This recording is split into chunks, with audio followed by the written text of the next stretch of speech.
Assalamualaikum warahmatullahi wabarakatuh.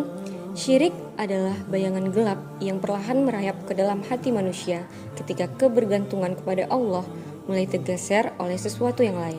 Ia tidak selalu hadir dalam bentuk penyembahan patung atau berhala, tetapi sering tersembunyi dalam keyakinan, harapan, dan rasa takut yang salah arah. Ketika seseorang lebih mempercayai jimat daripada doa, lebih menggantungkan keselamatan pada manusia daripada kehendak Tuhan. Disitulah syirik mulai bersemi. Yang terhormat Bapak Deprizon MPDI, perkenalkan nama saya Aura Indah Zarina dari kelas Rek 1A4 jurusan Ilmu Hukum.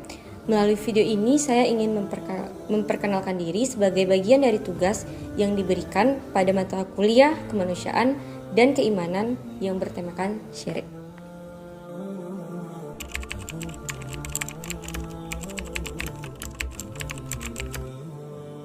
Assalamualaikum Ustadz. Waalaikumsalam warahmatullahi wabarakatuh.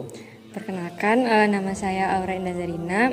Saya sebagai mahasiswi Muhammadiyah Riau ingin mewawancari Ustadz terkait tentang budaya dan kebiasaan buruk bisa dikatakan tercela dan dosa besar, yaitu terkait syirik dalam kehidupan. Izinkan saya menanyakan soalnya Ustadz. Yang pertama itu, bagaimana pendapat Ustadz tentang syirik itu sendiri? Syirik itu merupakan suatu dosa yang besar. Karena kenapa? Syirik itu menyekutukan Allah, itu termasuk dosa besar. Tidak ada ampunan kecuali kita bertaubat. Kita itu bisa keluar dari Islam karena melakukan syirik tersebut. Syirik itu ada dua macam. Pertama itu syirik besar dan syirik kecil. Syirik besar itu termasuk menyembah berhala, percaya kepada dukun, itu termasuk dosa besar. Dan syirik kecil itu termasuk riya. Riya itu bikin ibadah kita itu berharap kepada manusia. Kita bersedekah itu berharap ada pujian dari manusia, termasuk syirik kecil. Berarti ada dua ya? Dua syirik itu. Besar dan kecil. Pertanyaan kedua, mengapa syirik itu disebut sebagai dosa terbesar dalam Islam, Ustaz? Karena syirik itu kan contoh ini tadi menyembah berhala dan minta tolong itu kepada selain Allah. Dia tuh percaya kepada dukun, dia tidak percaya kepada Allah. Itu maksud syirik itu itulah tidak yakin kepada Allah dan minta tolong kepada manusia seperti dukun, menyembah berhala.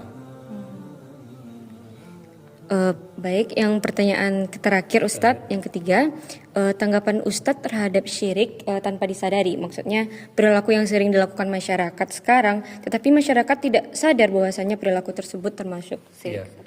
Tanggapan itu kan kebanyakan masyarakat sekarang tuh dia tuh ibadah, sholat kan, dalam hatinya itu ada merasa itu saya sholat tuh karena pujian dari manusia, itu sedekah itu pujian, enggak pujian, itu masyarakat tidak sadar bahasa itu masuk syirik.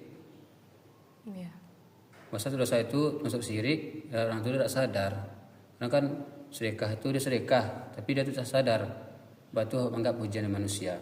Itu masuk syirik itu tanggapan. Kalau misalkan itu Ustadz yang kayak misalkan melakukan tahun baru kayak kembang api gitu Ustadz, Iya. itu termasuk juga atau gimana Ustadz? Ini termasuk syirik itu cuma tadi tuh. Yang pertama itu kan masuk syirik. Kembang api itu gimana ya? Tidak masuk syirik. Itu kan cuma mana tuh ya? Hukum Islamnya melarang, tapi Iya. yang termasuk syirik itu pertama tuh dia tuh minta tolong kepada selain Allah. Dia tuh yakin kepada jin, roh, jimat, itu termasuk syirik tuh. Oke, Ustadz. Baik, mungkin segitu saja Ustadz. Terima kasih telah meluangkan waktu dan ilmu yang Ustadz berikan. Semoga saya dan yang menonton juga dijauhkan dari hal-hal tercela seperti ini. Sekali lagi terima kasih Ustadz. Ya, sama-sama.